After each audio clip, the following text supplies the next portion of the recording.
For decades, Marc-André believed he knew every corner of the Arcata community forest in California. As the Environmental Service Director, he had spent countless hours ensuring the preservation of its natural beauty. Yet, one fateful day, while preparing for forest harvesting, he stumbled upon something that would challenge everything he thought he knew about the land he had sworn to protect. While walking deep into the wilderness, far from the well-worn paths, something unusual caught his eye. A shadowy shape, barely visible between the thick trees. He froze, his pulse quickening. At first, he thought it was a trick of the light or an abandoned pile of debris. But as he stepped closer, the structure took form.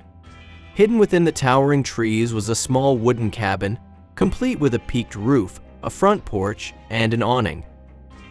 It stood 8 by 12 feet and reached 15 feet in height, yet had somehow gone undetected for years. What made it even more mysterious was the padlock securing the door, as if whoever built it had taken great care to keep it hidden. Andre, despite his years of experience, was stunned. "I didn't see it until I was 12 feet away," he later recalled, emphasizing how perfectly concealed the structure was. There were no trails, no litter, and no visible signs of human activity. Whoever lived here had gone to great lengths to remain unseen. Determined to uncover the truth, he called in forest technicians Javier Noguera and Nick Manfredonia, as well as park ranger Heidi Grossman. They arrived swiftly, their curiosity mirroring his own. With their weapons drawn, Grossman issued a firm warning, "Arcata Police." But no answer came. With caution, the team cut the padlock and stepped inside. What they found was astonishing. The interior was spotless and meticulously organized. Jars of spices lined a small wooden shelf, a pot-bellied stove stood in the corner, and a wooden chair with a kettle beside it hinted at a home filled with quiet routines. A bookshelf held well-worn novels, including Catch Me If You Can and Medicinal Plants, suggesting the occupant was both a reader and a survivalist. On the walls were posters filled with messages of individuality and defiance. One particularly striking image depicted a nude woman holding a knife, with the words, "Every community creates its own outlaws." Nearby, a handwritten to-do list featured tasks like build bench, extend brush wall, and get tongs. The most puzzling discovery, however, was 2 driver's licenses. Each belonged to a different person, yet neither name matched any records of missing persons in the area. This revelation only deepened the mystery. Who lived here, and why had they vanished without a trace? Despite the clear care and effort put into the cabin, the reality was inescapable. It had been built illegally on a protected nature reserve. Following protocol, the team left an eviction notice, allowing time for the occupant to relocate. Days later, when Andre and his team returned, the cabin was gone. Not a single plank of wood remained, no footprints, no debris, not even a stray nail. It was as if it had never existed. The only thing left behind, a charcoal-drawn squatter's symbol, a mark first seen in 1979, signifying those who claim abandoned spaces as their own. It was a silent but powerful message. This was my home. Despite their best efforts, authorities never uncovered who had lived there. The occupant had vanished, leaving behind only questions. Yet, thousands of miles away in Germany, another discovery was being made, one that wants to reveal a life hidden in the shadows. In an old house in Hamburg, Germany, a woman sorting through her late grandaunt's belongings stumbled upon a large, rusted metal safe. Unlike the scattered trinkets and furniture she had sifted through, this safe was sealed with thick, heavy bolts, as if protecting something of great importance. The sight of it sent a shiver down her spine. What could be inside that was so valuable her grandaunt had locked it away for decades? After an exhaustive search, she found a small, tarnished key tucked inside a forgotten drawer. Heart pounding, she placed it into the lock, expecting resistance, but it turned easily. With a loud creak, the safe opened. Inside, at first, it appeared empty, just a shallow tray covered in dust.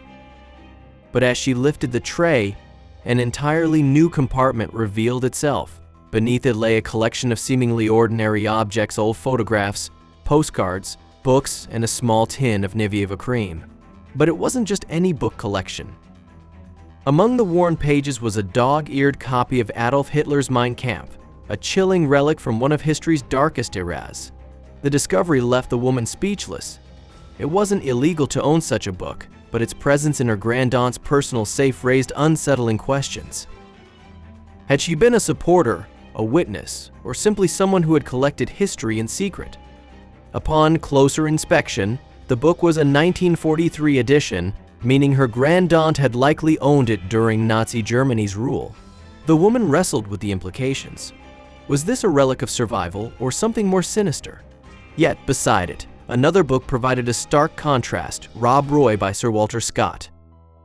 A well-loved classic, its presence alongside Mein Kampf felt almost poetic. Two vastly different legacies bound together by time and secrecy. As she flipped through the photographs, she found a familiar face, her grandfather in the 1950s, a young man on a motorcycle, full of life and hope. But other images were far more unsettling. Some showed young boys in Hitler Youth uniforms, their expressions unreadable. The realization hit hard. These were members of her family.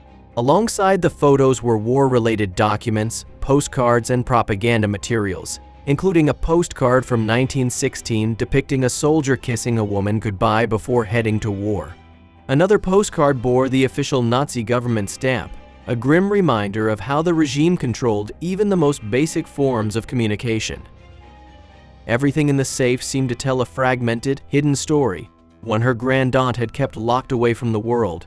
The woman struggled with what to do. She had found something of historical value, but also of personal significance. A book like Mein Kampf could sell for $350 at an auction, but could she justify profiting from such a painful part of history?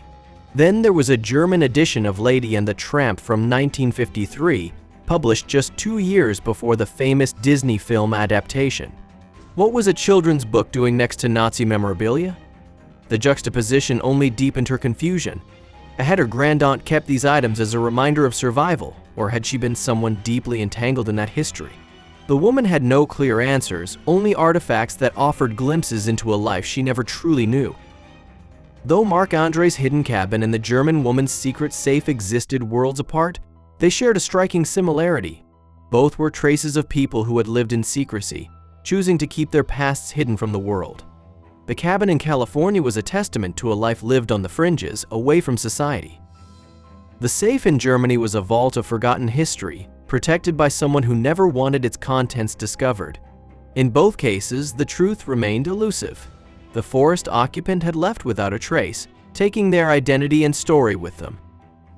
The woman's grandaunt long past had left behind a puzzle with missing pieces, leaving her descendant to wonder who she really was. As Marc-André's discovery faded into legend and the German woman carefully repacked her grandaunt's safe, the same realization lingered in both minds.